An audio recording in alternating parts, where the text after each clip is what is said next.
Okay, good. So this would be the last video in chapter 6, where we talk about buffering and caching in PostgreSQL and MonetDB. So we will now switch over to a discussion of MonetDB.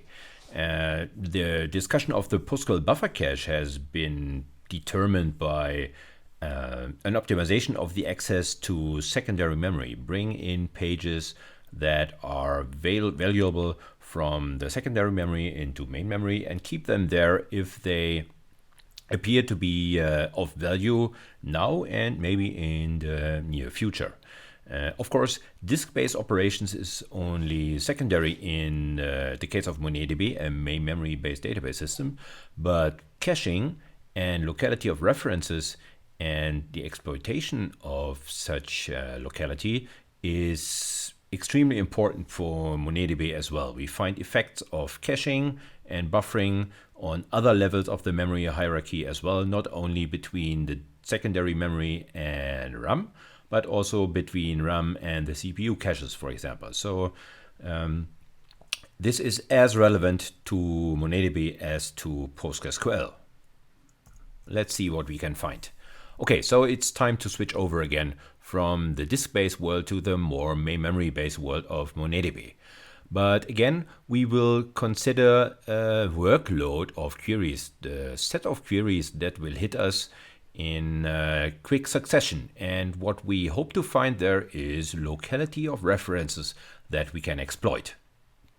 Okay, so as a reminder, that would be operations that we are looking at, stuff like this. So sequence of operations that happen close in time, so that would be temporal locality, but also operations that are spatially related. So you can see that some of the column vectors that are brought in by these two queries are actually being shared between the two queries. So the A column is relevant for both of these queries, while the B and C columns would be individual for the two queries. And we would, of course, hope that there is some caching effect regarding this this data that has been brought in by the first query and then can hopefully be reused by the second query. Okay, so this would be referred to as caching on the level of memory and the CPU cache, not so much of buffering, but the effects and the motivation behind the techniques is really very similar. Okay, so after the first query, we expect the column vectors, the buts, for the A column and the B column of table ternary to be present in RAM if there is any space.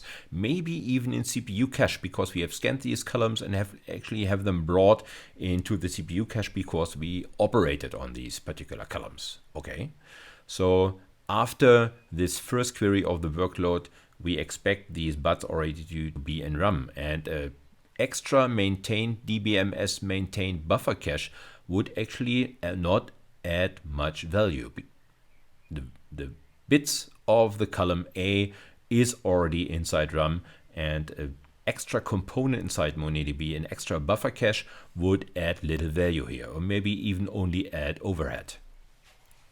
Okay, so what you will typically see in systems like MonetDB or in main memory-based database systems is that they do not re-implement caching on their own. There is no dedicated extra buffering component in these types of column-based main memory-based database systems.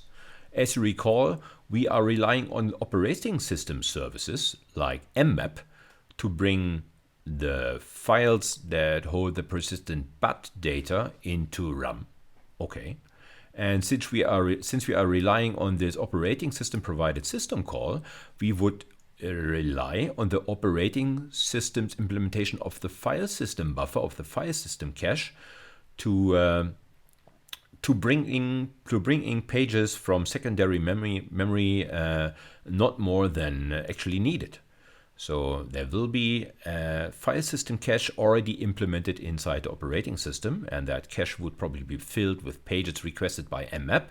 We will not re-implement this functionality inside the database system MonetDB again. We would just rely on the operating file system cache to implement reasonable behavior that probably even comes close to LRU behavior. So pages that have been brought in recently would probably be considered valuable. Probably pages that are being accessed often in the file system would probably be seen as more valuable than pages that have only been accessed once. All of this is already present in the operating file system cache, and MonetDB would try to just reuse that functionality. On the level above that, on the level between the RAM and the CPU cache, again, we would rely on functionality that's already present inside the modern computer architecture.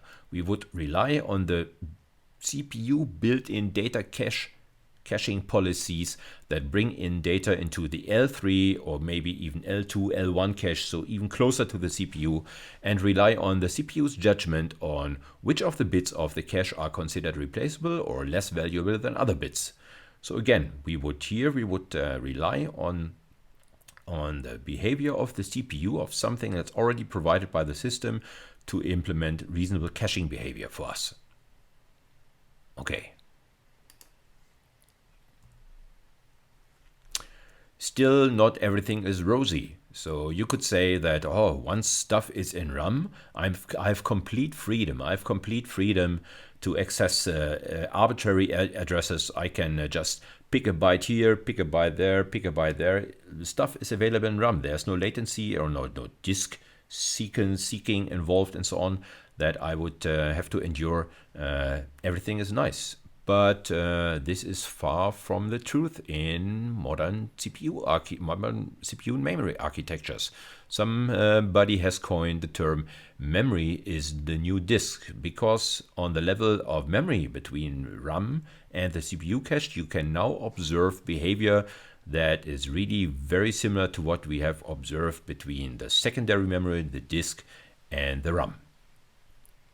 Okay.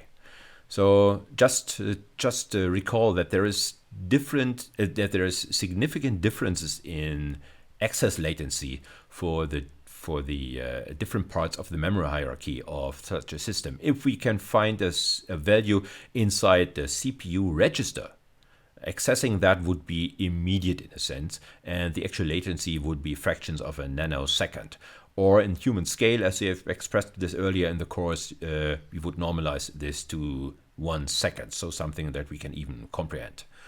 An L2 cache access, so data that has to be fetched from the L2 cache, which is not present in the CPU register, would already take like 2.8 nanoseconds or 7 times as much data time.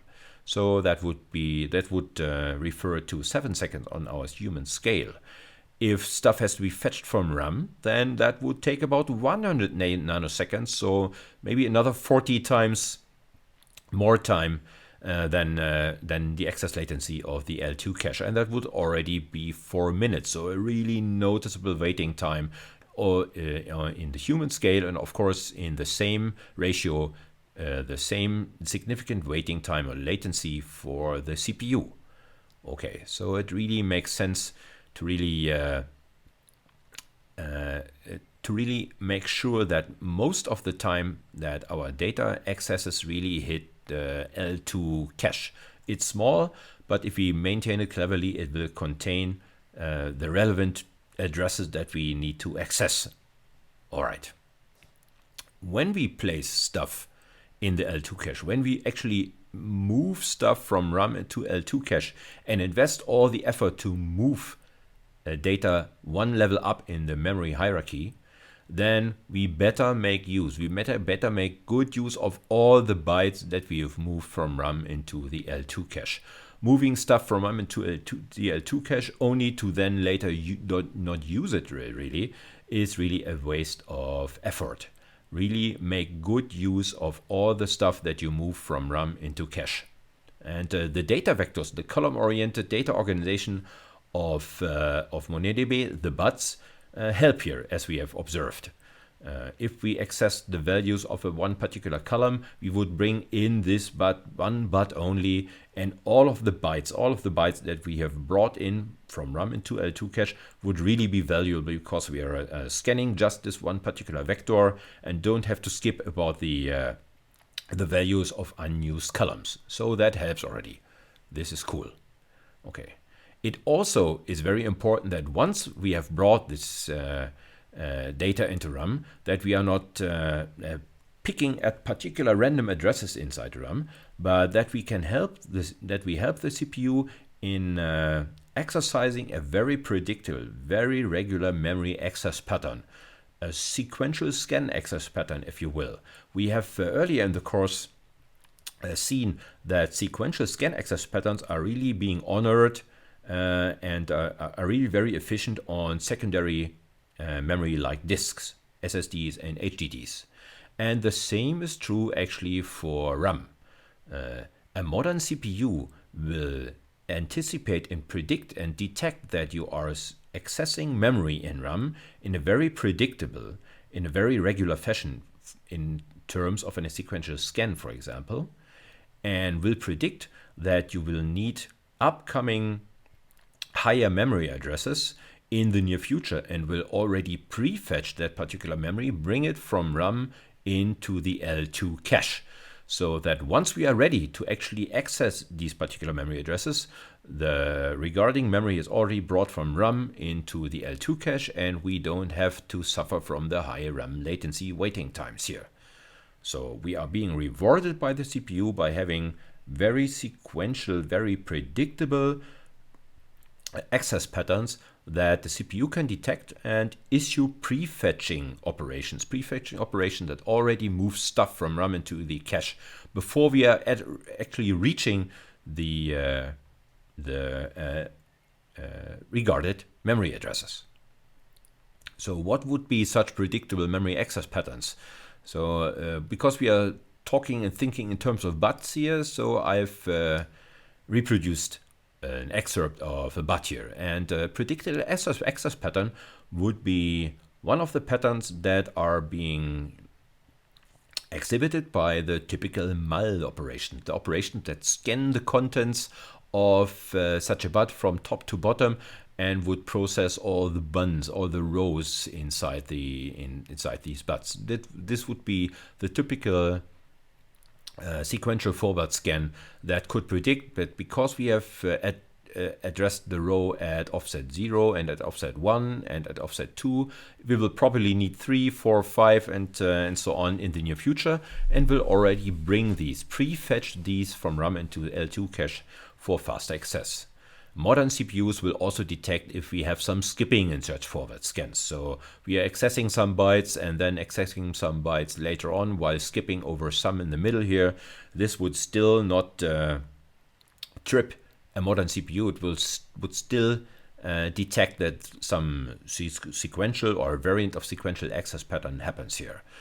Such scans could also move in a backward fashion and scan from higher addresses to lower addresses, and modern CPUs would still be able to detect this and fetch memory at lower addresses into the L2 cache before we actually reach these addresses in our scan, so that latency is removed. Unpredictable patterns, of course, are patterns like this, where we pick somewhere in the middle, then jump to the beginning of the BUT, jump to the end of the BUT, jump to the beginning again.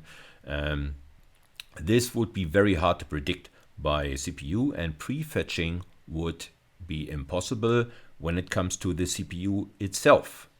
If you really need to support such memory access patterns, and there are times and there are operations, even in MonetDB, where we would need to have such rather random access patterns into a BUT, some lookups into such a BUT, then it would be on us to issue such prefetch instructions on our own. So if the CPU cannot detect such prefetching opportunity on its own, we could augment, we could annotate our software, our running programs with explicit software prefetch instructions supplied by the CPU vendor to tell the CPU that memory accesses to a particular addresses are being expected in the near future.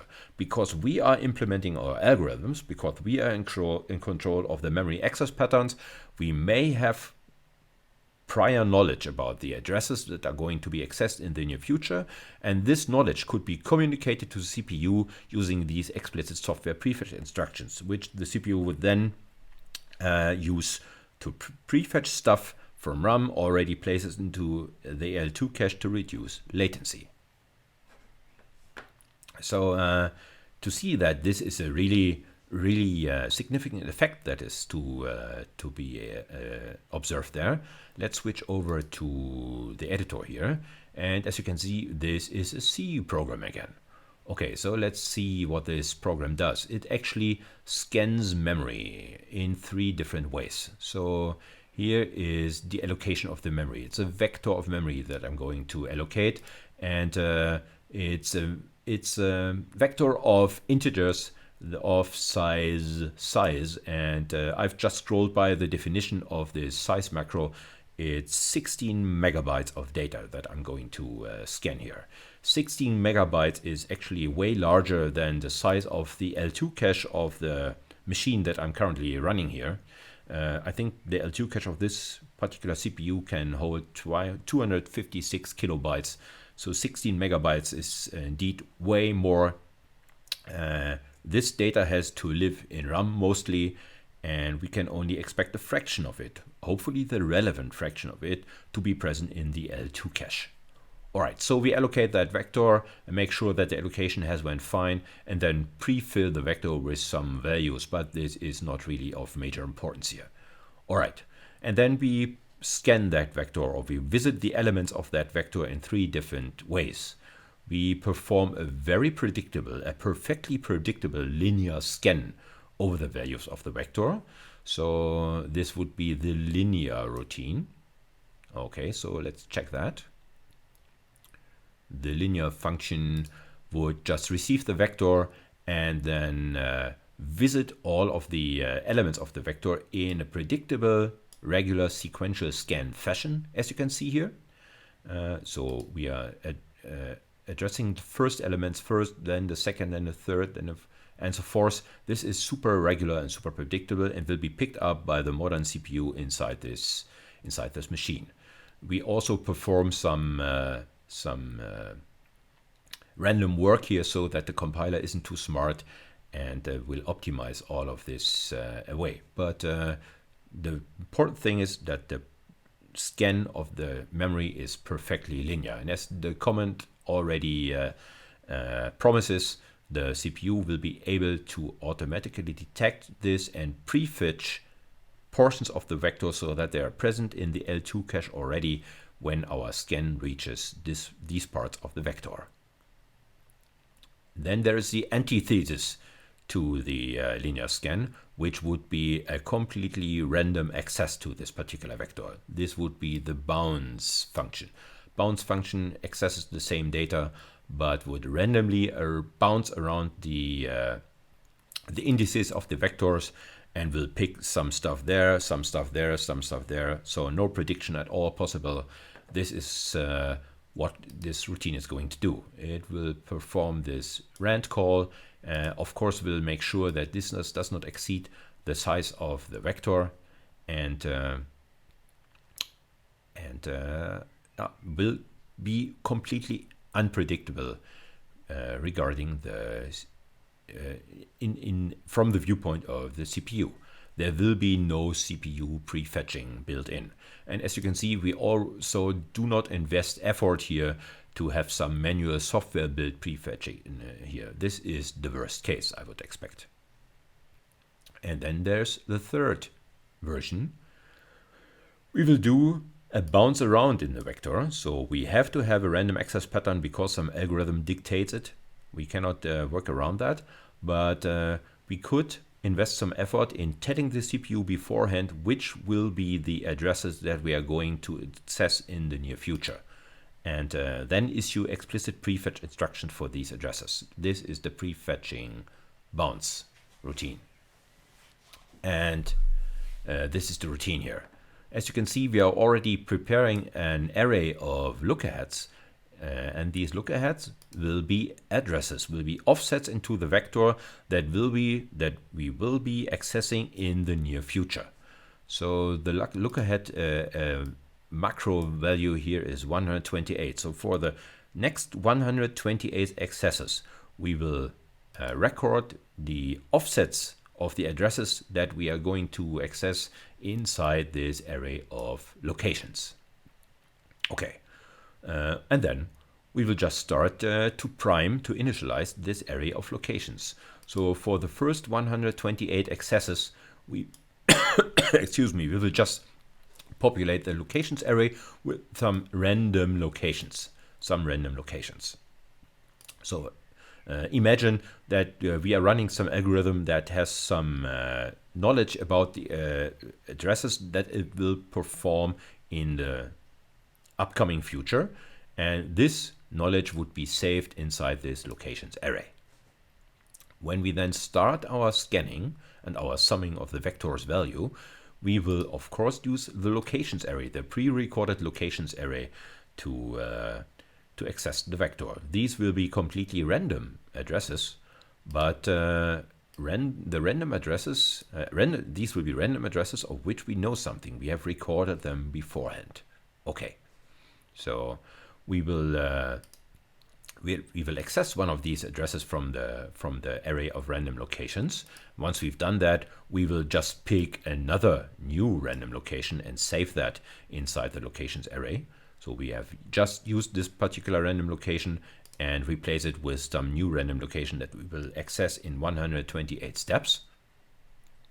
And before we move on, we will prefetch. You see that? We will prefetch, software prefetch this particular location that will be relevant in 128 steps, in 128 iterations of this inner loop.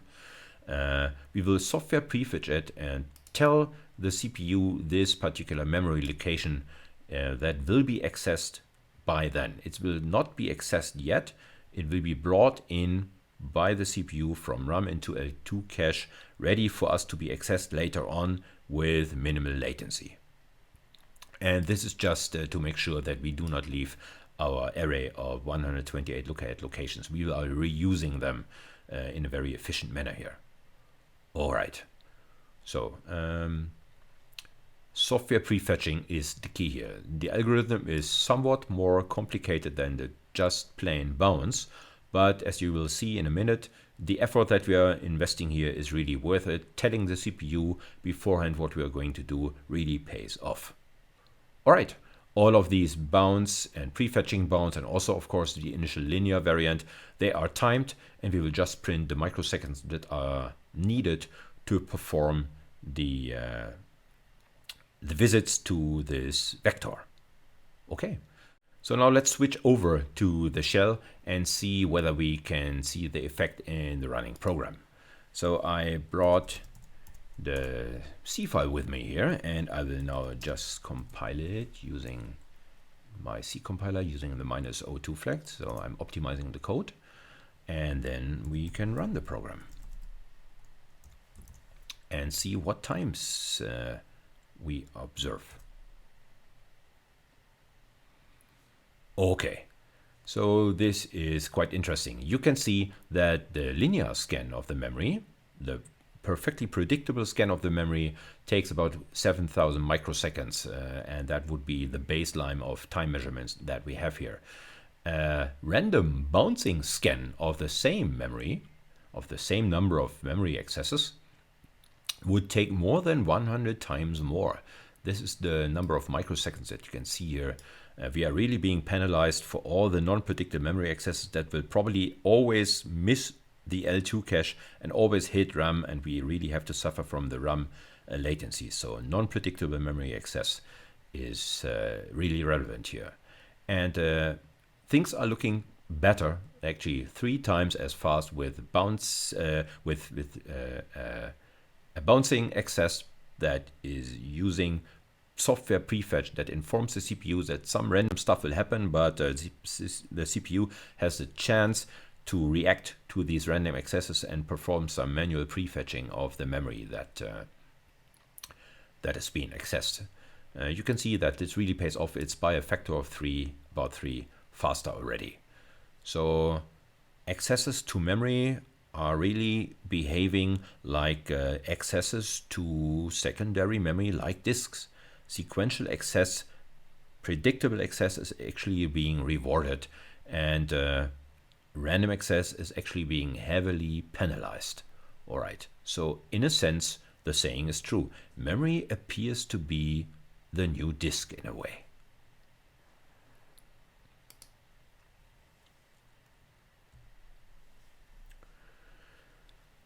So this is about predictable memory accesses. There is very related and quite similar prefetch advices that we can give not only to the CPU but also to the file system of our operating system.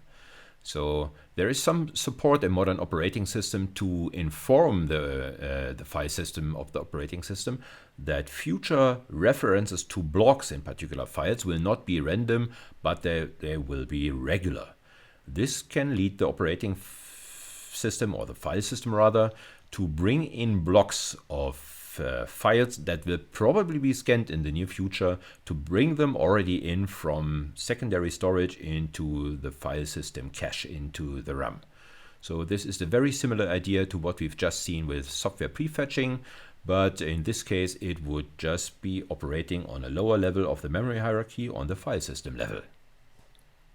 There is operating system calls like the madvise system call that tells the operating system that a particular block of memory that we have mapped from secondary memory into RAM, that the accesses to this mmap memory will not be random, but that they will be very regular and very predictable and very sequential. The operating system can use this to derive a prefetching strategy for the blocks of the mmap file. Here's an excerpt of C code that would implement this particular strategy. As you can see, we are just mmapping a portion of memory from this file descriptor here, and then later promise to the operating system that this particular memory that is currently being mapped will be accessed in a sequential fashion, so that we will access the memory from front to back. And the system will use this knowledge to bring in blocks from secondary memory early into the RAM, so that we don't have to suffer from the severe latencies that secondary memory accesses bring with them. All right. There's other advices that you can communicate using the madvise system calls. For example, that particular blocks of the mapping are not being used in the near future, or that particular blocks of the mapping will indeed be used for sure in the near future. And all of this can translate into significant performance benefits if you tell the system up front. Inside PostgreSQL, you find similar functionality that's not based on the madvise system call, but on PostgreSQL's own versions of this functionality called the prefetch buffer function. Maybe if you're interested and you find the time, have a look at the PostgreSQL source, look for the prefetch buffer function, and see how it informs the underlying operating system that particular blocks may become interesting in the near future. There's even a PostgreSQL extension that has the very nicely coined name PG Prewarm, to warm up the file system cache with pages that will be used in the near future, because particular tables are really prominent in the database's workload. All right, so that's a wrap. That's brings the chapter 6 on buffering and caching to an end already. I hope that this was of some insight to you on different levels, actually, on the level of the operating system file system cache and on the level of the RAM and the CPU cache. It's interesting to see how the behavior and the scenarios on these different levels of the memory hierarchy relate to each other, and how common they are actually. Memory is the new disk in a way. Okay, so thank you for your attention. I hope I will see you for chapter 7 when the DB2 course will resume in a short while. See you then. Bye-bye.